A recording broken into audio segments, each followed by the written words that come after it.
Write that down. You need to know that.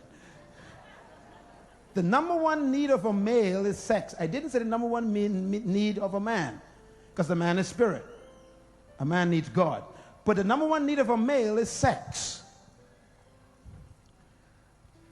Why? Because the male is designed by God to be a progenerator. That means a male is always full of seed. His purpose in life is to provide seed.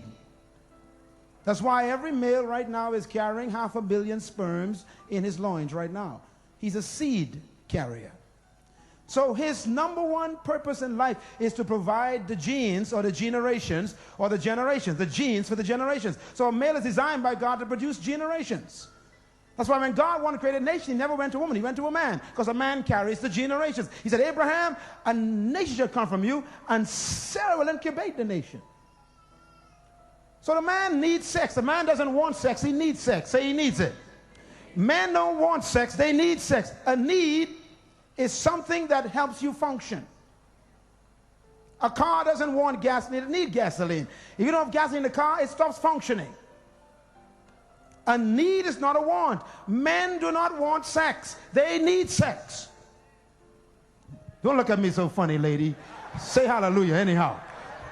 I'm trying to give you some education so you don't get in trouble. Now, because a man number one need is sex, because he's driven by the divine purpose to produce seed. That's why men have no cycles. A man have no menstruation cycle. He's always ready. All the time, every day, all day, anytime, anywhere. The guy's ready. All the men say, right on. Don't look so quiet on me now. Come on, brothers, help me out here. Help me out here now. So you see, a man ain't got to build up to sex. He's just ready.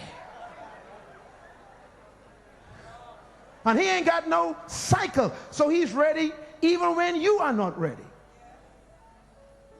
Creates a problem. Now most women who are married, especially you Christian women, some of y'all think that your husband got a demon. What's wrong with you, man? You had it last night. This morning again? What's wrong with you? And yesterday you had it, the day before. You're sick, man. I'm going to pray for you. I'm going to take you to Pastor Matthew and cast out this nymphomaniac demon. You are full of the devil. And so you take your husband down to the office. You make an appointment to see Brother Matthew and say, Pastor, my husband have a demon. He's a nymphomaniac. He won't leave his hands off me. You got to pray for him. Cast the demon out. And Brother Matthew says, I got the same demon.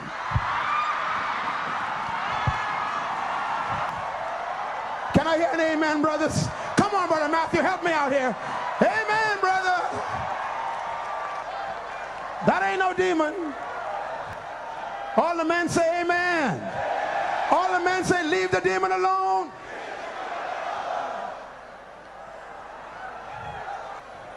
Your husband is not sick. He's normal. And if anybody here want to be too spiritual, any brother want to be too spiritual, if you don't have this same desire, you need prayer. Now, the question is, why is a woman's need not sex?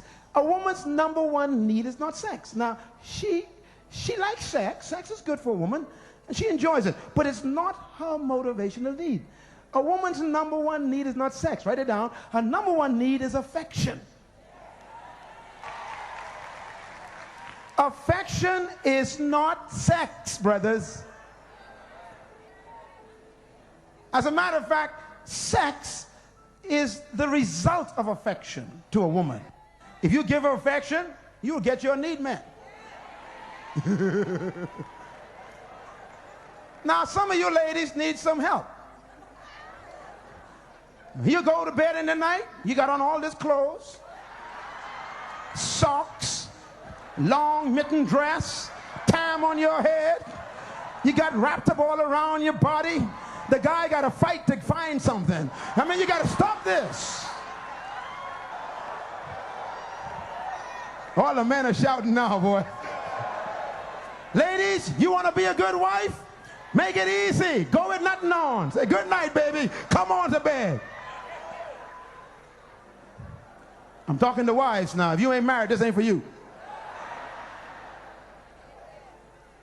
Some men feel like they are raping their wives.